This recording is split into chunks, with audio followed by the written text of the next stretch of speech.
když přišel jsem rok 24, jsem byl tady poprvé, všichni byli šťastní a milí a všichni se potkat mě nebo zeptat, proč jste tady, jak je New York, to je strašně dobrý pocit mám český lidé. A i pro mě, tak to bylo hodně pozitivní, protože i když tenkrát nemluvil jsem česky, tak pozor, tak to bylo trošku jinak, ale to právě tak jako měli zájem potkat jako cizinec, tak můžeme říct, protože to asi svědavost, tak jako měli opravdu jako jiný přístup. Teď je možná trošku změnilo, protože tak jsou víc cizinci, tak jako časy taky jsou jinak a opravdu jako to je jiná doba, ale stále tady jako se cítím jako moc dobře. Your wife was in Pakistan already? She was there twice.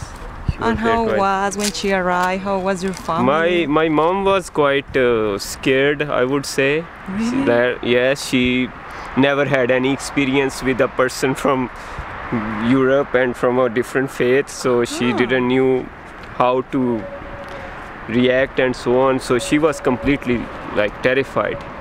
But when my wife went there and she sat with them and they seem like she's just a normal human being like everybody else. So do you get this impression that Czechs have a negative perception of their own country?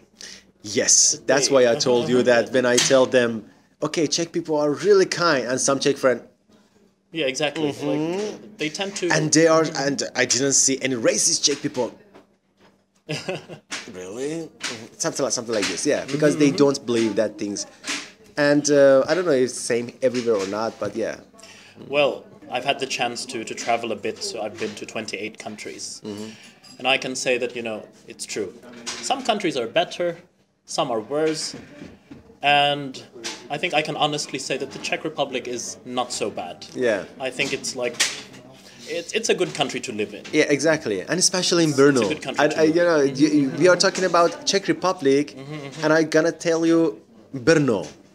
And about racism and discrimination, I'm not sure if do you think you've experienced anything like that? No. That like directly. Some guy just came to me and say something. No. My advice to foreigners is not to look for it. Don't go around looking for racism or discrimination, because if you do, you will find it. Yeah, exactly. But if you concentrate on the good things, I think there are a lot of good people. Of course. So probably that's my attitude here. Like, I don't go around looking for racism.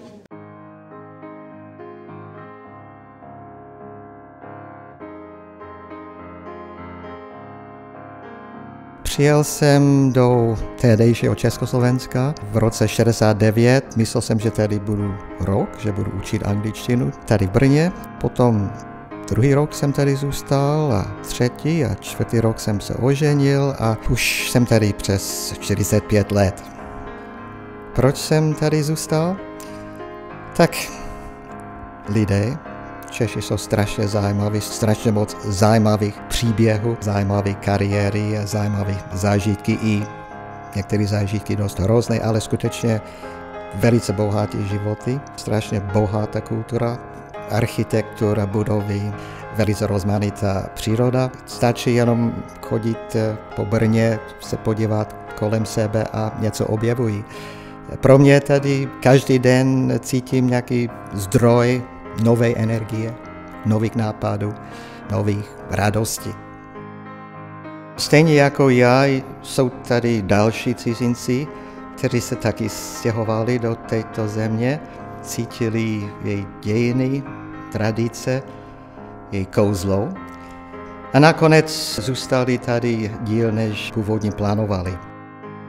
I když samozřejmě někteří lidé nejsou tak nadšení, že jsme tady, je o hodně víc, kteří nás přijali velice srdečně, vítali nás nejenom do té nádherné země, ale i do svých rodin.